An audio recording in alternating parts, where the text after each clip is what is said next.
পড়াশোনা করেছি সেই শহীদ রমিজউদ্দিন এবং বিএফ শাহিন স্কুল। বাবা আর্মি অফিসার ছিলেন।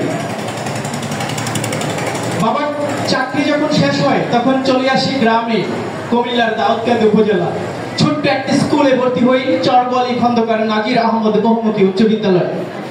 বর্ষার পানি থই থই নৌকা চালিয়ে যেতে হতো স্কুলে। তখন আমি মাত্র নবম শ্রেণীর শিক্ষার্থী। স্কুল থেকে বাড়ি ফিরছিলাম ছোট বোন ফারজানাকে নিয়ে। ফারজানা সপ্তম শ্রেণীতে পড়ে, আমি নবম শ্রেণীতে। এক মা তার মেয়েকে মারছেন সেজন্য মেয়ে চায় স্কুলে যেতে। মা বলে, তোর বাবা কদিন আগে মারা গিয়েছে, এখন তুই কাজ করবি আমার সাথে, না হয় সংসার চলবে কিভাবে। মেয়ের এই পড়াশোনা করতে দিবে না। মেয়ের মা বই টই টেনে ছিঁড়ে ফেলছে। এমনই সময় আমি আমার বোন সহ আমরা যারা সহপাঠী তারা ঢুকলাম সেই বাড়িতে দেখতে। মেয়ের মা যখন বলল, এরকম একটি কথা বলেছিল, কই কেউ তো সহযোগিতা করে না, বাপ পড়ে গেছে, এখন তোর পড়াশোনার জন্য তোর পড়াশোনা লাগবে না। সেই সময় সেনা কল্যাণ সংস্থা থেকে বৃত্তি পেতাম আমি আর আমার ছোট বোন ফারজানা।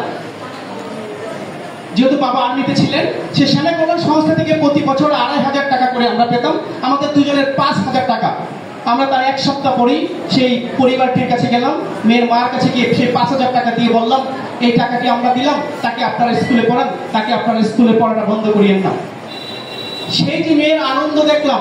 তারপরে সে ওয়ারপাড়া থেকে চলে আসে, সেই চরগলি থেকে আমি চলে আসলাম বরকোটা স্কুলে। সেখান থেকে এসএসসি শেষ করে আমার সে শিক্ষকরা, বুলবুল স্যার, আমার সেই শিক্ষকরা বলেছিল যে জীবনে একটা স্বপ্ন কেউ দেখে না যে আমি ভালো মানুষ হতে চাই, কেউ স্বপ্ন দেখে না আমি মানুষের সেবা করতে চাই, সবাই স্বপ্ন দেখে আমি ডাক্তার হবো, ইঞ্জিনিয়ার হবে, এ হবে, টাকার স্বপ্ন দেখে। টাকা ছাড়া কেউ স্বপ্ন দেখে না। আমার মনে আছে সে ২০১১ সালে আমি স্বপ্ন দেখলাম একটি অন্যভাবে। আমি অনার্সে পড়ি। আমি স্বপ্ন দেখলাম আমি টাকার পেছনে কখনো ছুটবো না, আমি কখনো কোনোদিন দেশের বাইরে যাওয়ার পেছনে ছুটবো না, আমি মানুষের পেছনে ছুটবো। ১৯৭১ সালে ৩০ লক্ষ শহীদের রক্তাক্ত লাল, সবুজ শ্যামল প্রকৃতির সেই সবুজ, উন্নয়নমূলক কর্মকাণ্ডের উন্নয়ন এবং সংঘবদ্ধ দল সঙ্গ দিয়ে এই লাল সবুজ উন্নয়ন সংঘ প্রতিষ্ঠা করলাম ছোট বোন ফারজানাকে নিয়ে। সেই ২০১১ সালে যখন কাজ শুরু করি, তৎকালীন উপজেলা নির্বাহী অফিসার আনোয়ারুল নাসের দাউদকান্দি ছিলেন। তার সহযোগিতায় একে একে প্রতিটি স্কুলে যাওয়া শুরু করি।